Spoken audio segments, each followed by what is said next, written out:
Kaugnay ng repatriation efforts na yan, ay makakausap po natin sa linya ng telepono si Labor Secretary Rosalinda Baldos. Magandang tanghali po, Secretary Baldos. Si Kirby Cristobal po ito.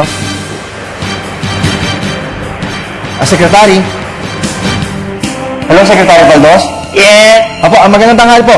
Unahin na po natin, ma'am, kamusta na po yung repatriation efforts na ginagawa po ngayon ng Department of Foreign Affairs dyan po sa mga kababayan natin sa bansang Syria?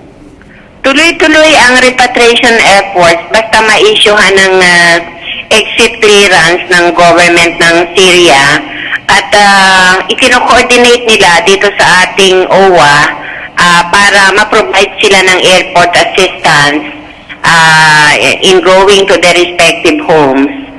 Apo, Secretary, ilan po yung kabuuang bilang ng mga OFW na ibabalik na rito o iuwi rito sa Pilipinas? Sa ngayon, meron silang awaiting immediate repatriation ng mga 257, but they have to coordinate with the government of Syria, Ministry of Interior Affairs, para ma-issuehan sila ng exit clearance. Apo, ayon po dun sa huling natanggap natin na impormasyon, ano na po yung mga estado ng ating mga kababayan doon sa kabila po ng panganib na nagbabadya po sa kanila? Sa biyaya ng Diyos, wala naman tayong casualty. Opo. Despite the fact na talaga alam nating tuloy-tuloy ang kaguluhan doon. Kaagad-agad nabibigyan naman ng tulong ng ating gobyerno sa pamagitan ng DFA at ng Philippine Overseas Labor Office doon. Lalo na ngayon na mandatory repatriation na ang talagang nire-require na gawin, na yun na may matagal na rin sinabi nating desisyon na natin para hindi na sila nai-expose sa ganitong kaguluhan.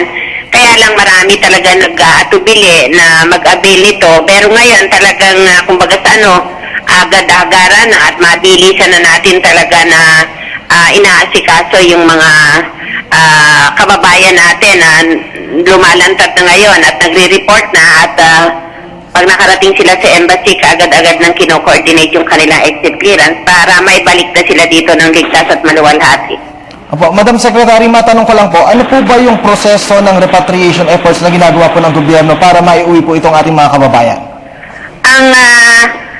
Ang sitwasyon ng Syria, medyo kakaiba yan dahil mga undocumented.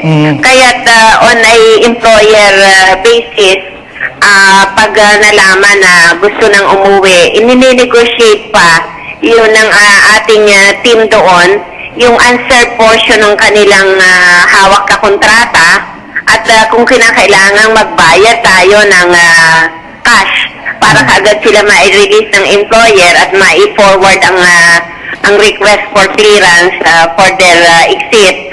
Ganun ang ginagawa. And then, i-arrange din, siyempre, yung ticket sa aeroplano para sila'y madala rito.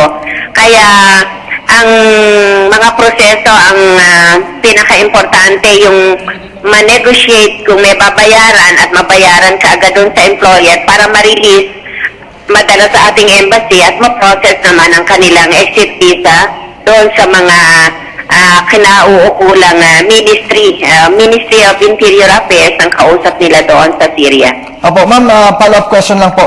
Kamusta naman po yung compensation at salary benefits nitong mga kababayan po natin na tinamaan po ng kaguluhan dyan sa Syria? Meron po bang gagawin ng pamahalaan para po mabigyan po sila ng mga karagdagang tulong o kung ano-ano pa po? Ang naghihintay sa kanila ay yung reintegration assistance natin na dahil sila yung mga undocumented na Filipino domestic helper, karamihan sa kanila ay hindi napapayaran o kung napapayaran man ay napakaliit ang sweldo, mga $150 o iba, pinakaswerte na yung $200. So dito may inaalok tayong hanap buhay, starter kit for them, na kung ano man yung sa tingin nila ay pwede agad nilang paghanap buhayan sa kanilang tinitirahang lugar, ay kaagad silang nabibigyan namin ng pre-training through TESDA at nabibilhan ng mga kaukulang kagamitan para sila'y makapagsimula na ng kanilang maliit na hanap buhay. Opo, ma'am. Balik Pinay, balik hanap buhay ang tawag doon sa programa na naghihintay sa kanila rito.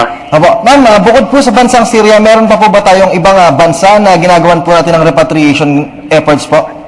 Walang katulad ng Syria kasi itong Syria nga ay may kaguluhan. Yung mga repatriation ay yung mga isang-isa, mga ilan-ilan, base sa kaso nila sa kanilang employer na hindi naman yan katulad nito na large scale. Opo, ma'am, panghuling katanungan na lang po, ma'am. Regarding naman po dun sa mga pamilya po na nag-aantay po, dun po sa kanilang mga kamag-anak po na nasa bansang Syria, ano po yung mensaheng maibibigay po natin sa kanila? Nais natin iparating na ginagawa ng lahat ng kaukulang tulong at serbisyo ng pamahalaan ng ating gobyerno sa pamagitan ng DFA at ng Philippine Overseas Labor Office doon sa Syria para mabilis at ligtas na makauwi ang ating mga kababayan na nagtatrabaho roon. At pagdating dito ay inaanyayahan na makipag-ugnayan sa Department of Labor o sa OWA office doon sa kanilang region o sa kanilang probinsya para mabigyan na agad sila ng briefing ng posibleng mga option nila para makapagpatuloy ang kanilang paghahanap buhay dito sa Pilipinas. Hari nawang sa kanilang naranasan doon, mas gustuhin na nila na dito magsimula ng hanap buhay na pantulong sa kanilang pamilya sa ating bansa at hindi na sila muling bumalik pa. Opo, maraming salamat po sa oras na ibinigay niyo po sa amin na si Secretary Rosalinda Baldos ng Department of Labor and Employment. Salamat and God bless. Bye.